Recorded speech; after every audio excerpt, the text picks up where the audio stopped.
coworker won't stop sulking after I turned down a date. May 6, 2010.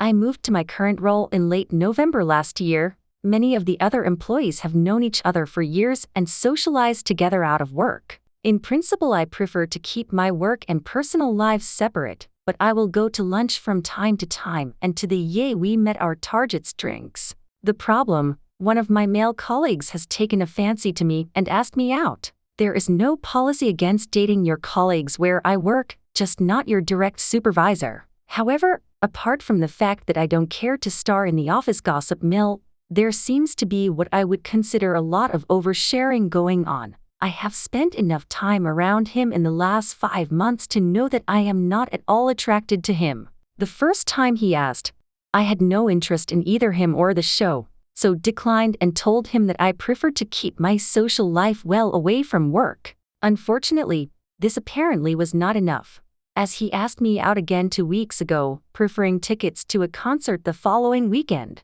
This time, I told him that I was sorry if my previous statement had been ambiguous in some way, but I was really not interested in dating him and not to ask me again. To make matters bad rather than just a trifle awkward, it appears that this was a crushing blow to his ego and that he told his confidants at the office what he was planning to do, in the expectation that I would be delighted with his offer. I found out this when I was asked on the Monday in a nudge and wink fashion how I'd enjoyed the concert on the weekend. Further, one of his confidants attempted to reproach me for turning him down, to which I told her that my personal life was really not her business. However, ever since then the unwanted admirer has been wandering the office like a huge dark cloud, sighing and glaring, and pointedly avoiding talking to me even when I am the best person to ask a question of. Frankly, this just convinces me that I was right not to date him and that office relationships in general should be approached with extreme caution.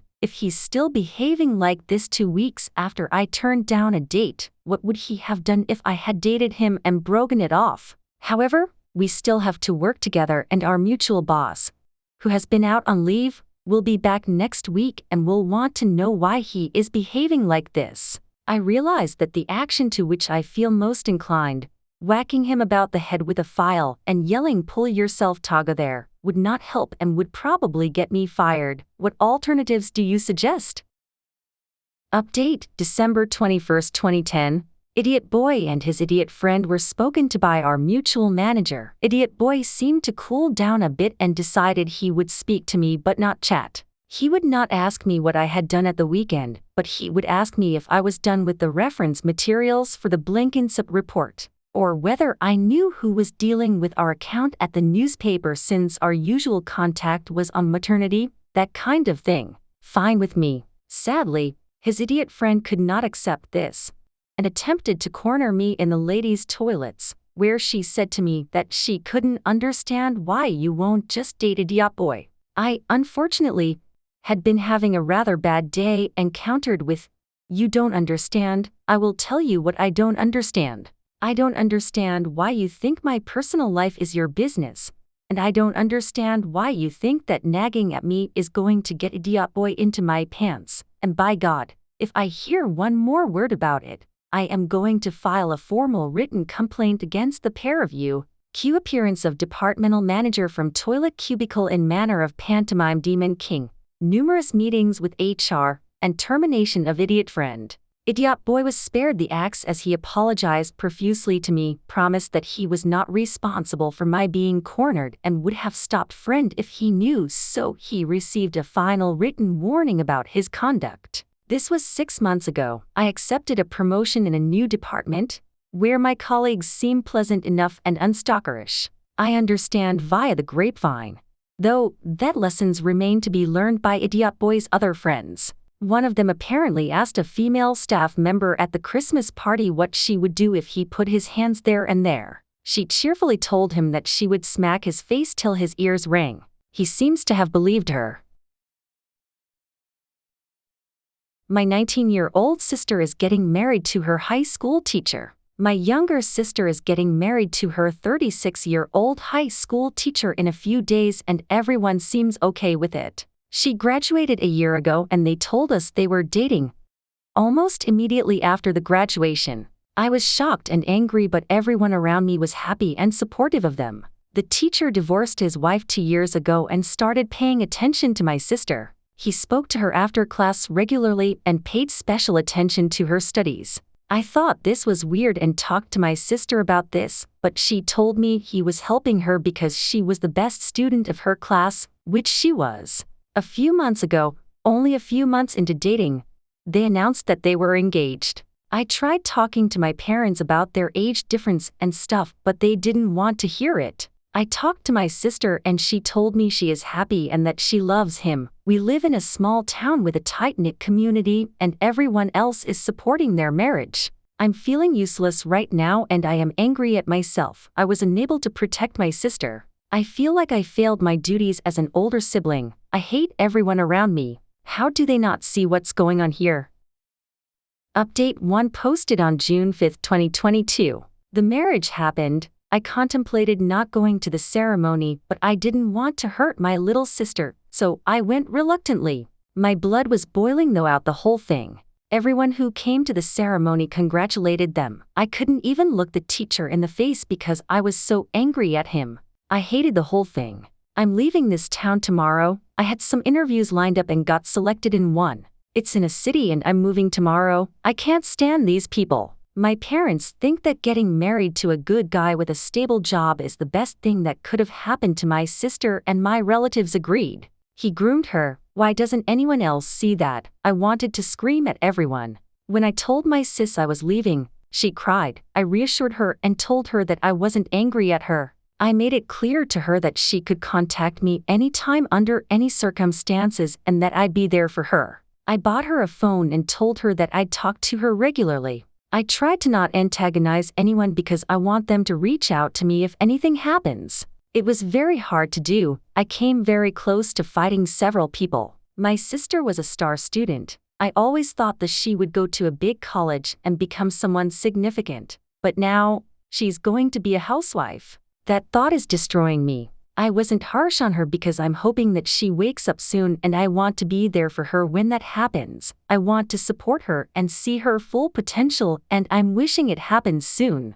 Edit.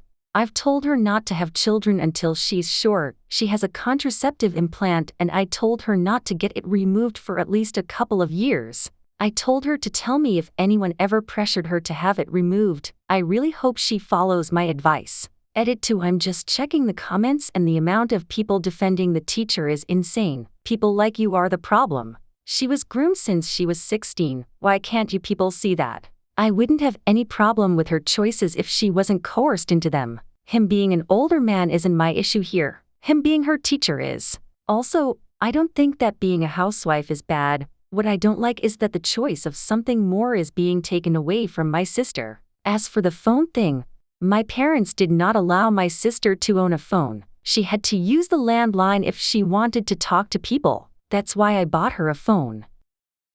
Update 2 posted on April 30, 2023. I wanted to share an update on my sister's situation since it's been a year and the situation has changed significantly in a positive way. Since the marriage a year ago, I've made it a point to talk to my sister regularly on the phone that I gave her. A few weeks in, her husband started pushing her to be in a traditional wife role, which created a wedge between her and her friends. But I made sure to keep in touch and to visit her once every month. Her husband did not like that, but he tolerated it to keep up appearances. To deal with my frustrations, I joined a gym and started working out. Luckily, my boss at my job turned out to be a great lady who listened to me and gave me a lot of support and advice. She told me I could call her when I needed help, and became my mentor and an older sister I could lean on, while also paying me well. Some months into the marriage, her husband managed to domesticate her completely. She stopped going out almost entirely and had very little independence, and he tried to start separating my sister from me. However, because I kept a good and consistent relationship with her, he wasn't able to do it. A couple of months ago, he started hinting to my sister about wanting kids, but I kept repeating to my sister that she should not have children until a few years into marriage. Last month, he told her directly that he wanted children and my sister told him that she wanted to wait. He started pressuring her to get her contraceptive implant removed. So last week, I went back home to talk to him.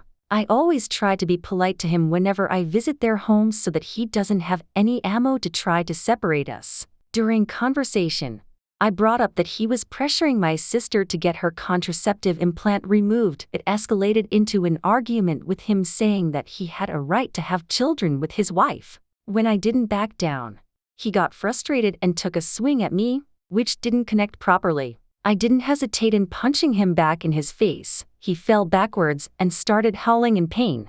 I wanted to do that since this whole ordeal started and it was satisfying. I think him hitting me was my sister's wake-up call. He called the cops and told them that I assaulted him. Fortunately, I make sure to record everything whenever I visit their home. I use my Apple Watch for this and it's a great tool for stealthy audio recording. I called my boss and told her about what happened, and she promised to send a lawyer just in case. When the cops arrived, my sister took my side, which surprised her husband. With me being a woman, and with the recording, the cops also took my side. The lawyer arrived after that, and I told her husband that I was taking my sister with me. He tried to protest, but the lawyer warned him that I would press charges if he stopped my sister from leaving. He reluctantly let her go, and she has been staying with me for the last week. My parents were furious when they found out that my sister left her husband. They did not seem to care that he hit me, probably because I stopped talking to them. I am still talking to my sister about what she wants to do, and will probably start divorce proceedings in a few days. Her husband and my parents have been trying to call and get her to come back, but I've made sure that she doesn't talk to them without me present. Throughout the whole thing, my boss has been super helpful and has been giving my sister advice about what she could do next. I know that I'm super lucky that my sister managed to wake up so soon and that I've had support from people like my boss. Throughout the whole of last year, I was worried about how my sister was going to end up, but I am elated now.